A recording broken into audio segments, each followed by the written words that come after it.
Monsieur le garde des Sceaux, Madame la ministre, chère Nicole Guedj, Mesdames et Messieurs les parlementaires, Monsieur le vice-président de l'Académie judiciaire du Vietnam, Monsieur le conseiller justice du président de la République, cher Xavier Ronsin, Monsieur le directeur des affaires civiles et du Sceau, cher Rémy Decaux-Paolini, Mesdames et Messieurs les présidents d'ordre, Monsieur le président de l'Union internationale des huissiers de justice, Mesdames et Messieurs les délégués et présidents régionaux, chers consoeurs et confrères.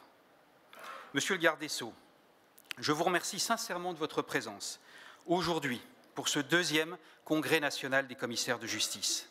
La présence de notre ministre de tutelle est toujours un honneur.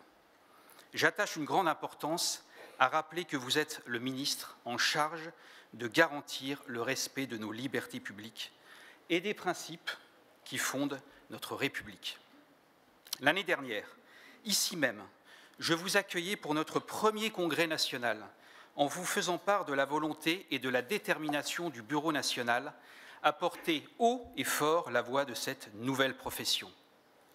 Avec la conscience aiguë de l'importance de la tâche à accomplir, nous avons travaillé sans relâche à construire la nouvelle identité de tous les commissaires de justice, à créer les traits d'une culture professionnelle modernisée et à mettre en place les conditions de notre attractivité. Après presque 18 mois d'existence, la nouvelle profession s'est considérablement renforcée. Le premier bloc de la nouvelle convention collective vient d'être signé le 1er octobre. Les certificats de spécialisation vont couvrir l'ensemble des missions exercées par tous nos confrères, toutes nos consoeurs. Le nouveau plan comptable a été publié le 6 novembre. Il nous permettra de mieux refléter la diversité de la profession et d'en affiner la connaissance granulaire. Nous attendons désormais la publication du nouveau code de déontologie après avoir reçu l'avis de l'autorité de la concurrence le 1er décembre dernier. Je souligne d'ailleurs que cet avis vient confirmer notamment notre souhait de pouvoir faire état de notre qualité de commissaire de justice dans l'exercice de l'ensemble de nos activités accessoires. Enfin, la modernisation de la numérisation des procédures se poursuit en coopération avec les autres professions du droit. J'en veux pour preuve la convention que nous allons prochainement signer avec le Conseil national des greffiers des tribunaux de commerce. Ces premiers résultats doivent aussi beaucoup aux relations de confiance que nous avons nouées avec vos services.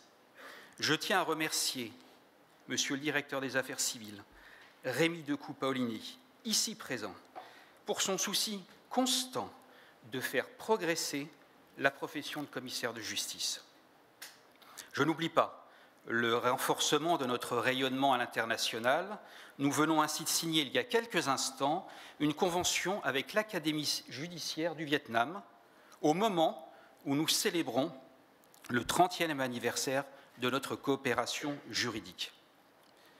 Monsieur le garde des Sceaux, je me félicite que nous ayons restauré cette confiance, mais je sais qu'elle engage notre responsabilité. Telle est d'ailleurs la raison pour laquelle vous avez accepté, dès le mois de juillet 2022, de confier à cette profession la nouvelle procédure de saisie des rémunérations. Au nom de toute cette Assemblée, je tiens sincèrement à vous remercier, car je sais à quel point cette réforme a pu susciter des résistances tenaces. Néanmoins, je m'engage ici devant vous à relever tous les défis que soulève cette réforme, comme je m'y suis engagé devant les rapporteurs des deux assemblées. Monsieur le garde des Sceaux, un autre sujet a longtemps fait figure d'irritant dans notre profession, celui de l'indigence des tarifs de nos actes pénaux. Vous vous étiez engagé l'année dernière à cette tribune à corriger cette situation. Vous avez tenu parole et je vous remercie. Ce nouveau tarif intègre la consécration d'un coût identique, quel que soit le mode de signification, papier ou électronique, ainsi que la majoration de la maintien de la signification à personne. Si la loi de finances est votée dans quelques jours, c'est une revalorisation qui sera donc entérinée. Par ailleurs, en résonance avec le thème général de notre congrès, consacré à la proximité, la loi Kasbarian est venue consolider l'office du commissaire de justice dans l'accompagnement social des locataires en difficulté et la prévention des expulsions.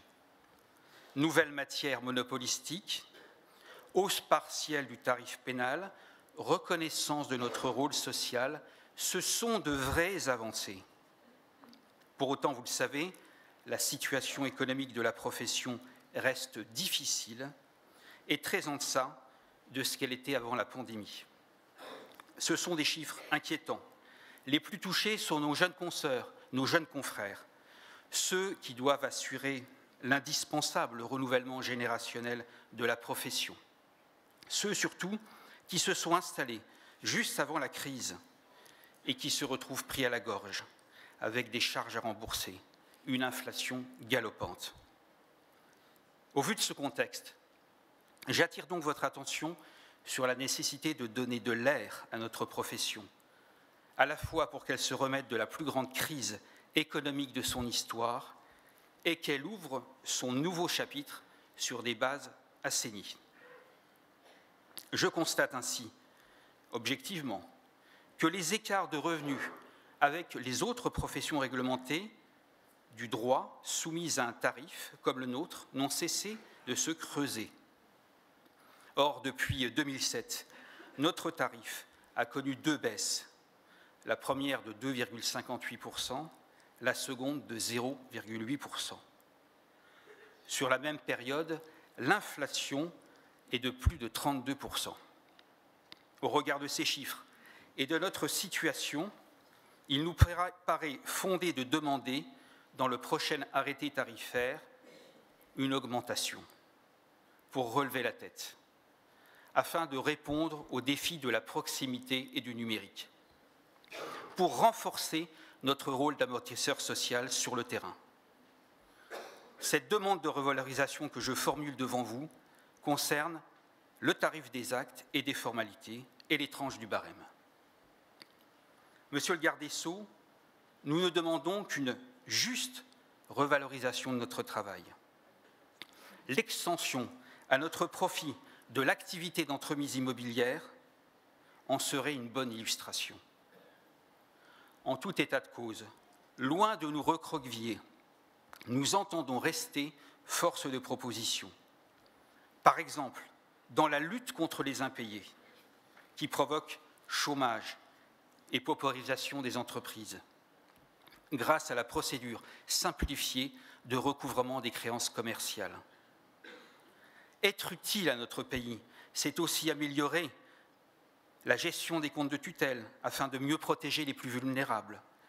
Être utile, c'est aussi améliorer la procédure d'injonction de payer pour en raccourcir les délais.